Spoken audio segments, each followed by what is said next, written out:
রাসূল সাল্লাল্লাহু আলাইহি সাল্লাম বলছেন, আমার জীবনে বড় ভাই, আমার জীবনে বড় ভয়, আমার উম্মত গোপন পাপে লিপ্ত হবে। অশ্লীল কাজই হচ্ছে গোপন পাপ, এটাই তার জীবনে বড় ভয়। তার মানে এটা খুব মারাত্মক, এটা খুব ভয়াবহ। বড় ছোট সবাই আছে। মোবাইল, বড় মোবাইল মানুষের জন্য বেশি বিপজ্জনক। আশীর্বাদ যা, অভিশাপ তার চেয়ে অনেক অনেক অনেক বেশি। কল্যাণ যা, ক্ষতি তার চেয়ে অনেক অনেক অনেক বেশি। পৃথিবীর গতি আরও এরকম খারাপ হতে থাকবে, দিন দিন হতে থাকবে।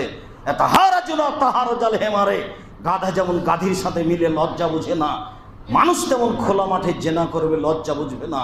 হাদিস মুসলিম, সেদিন চলে এসেছে, পরিস্থিতি আরও খারাপ হবে। মানুষ কুড়াল দিয়ে কাবা ঘর ভেঙে ফেলে দিবে। কাবা ঘর কুড়াল দিয়ে, কুড়াল মেরে কাবা ঘর ভেঙে ফেলে দিবে। সেটা হলো কিয়ামতের শেষ লক্ষণ। তাহলে মানুষের চাল চলন চরিত্র কত খারাপ হবে। মানুষ সামাজিক অবস্থা দেখে বলবে, এই কবরটা যদি আমার হতো তাহলে কতটা ভালো হতো, আমার কেন হলো না এই কবর, এই বলে কবরের উপরে গড়াগড়ি পারবে পরিস্থিতি দেখে।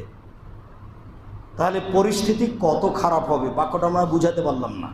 বইয়ের নাম মরণ একদিন আসবে, ওই বই আছে কিয়ামতের পরিচয়, কিয়ামতের লক্ষণ।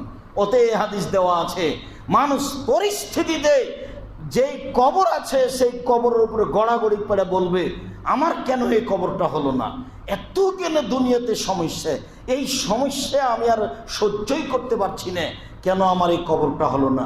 পরিস্থিতি এত খারাপ হবে, পরিস্থিতি কত খারাপ হবে আল্লাহ ভালো জানে।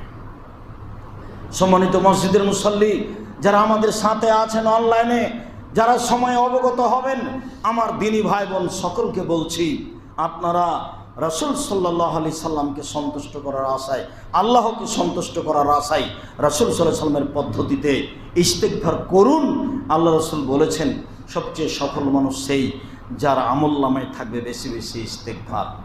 আল্লাহ তাআলা হাত বাড়িয়ে দিয়ে বলছেন, আদম সন্তান ক্ষমা চাইলেই আমি তাকে ক্ষমা করে দিব। মর্মে আমি সকলকে অনুরোধ জানাচ্ছি, যখন যারা অবগত হবেন আমাদের এই আলোচনা, তখনই বলতে চেষ্টা করবেন, আস্তাগফিরুল্লাহ, আস্তাগফিরুল্লাহ ওয়া আতুবু ইলাইহি, আস্তাগফিরুল্লাহাল্লাযী লা ইলাহা ইল্লা হুয়াল হাইয়ুল কাইয়্যুম ওয়া আতুবু ইলাইহি, রব্বিগফিরলি ওয়া তুব আলাইয়া ইন্নাকা আনতাত তাওয়াবুল গফুর। আর সাইদুল ইস্তেগফার মুখস্থ থাকলে তো বলবেনই, সাইদুল ইস্তেগফার মুখস্থ থাকলে তো বলবেনই।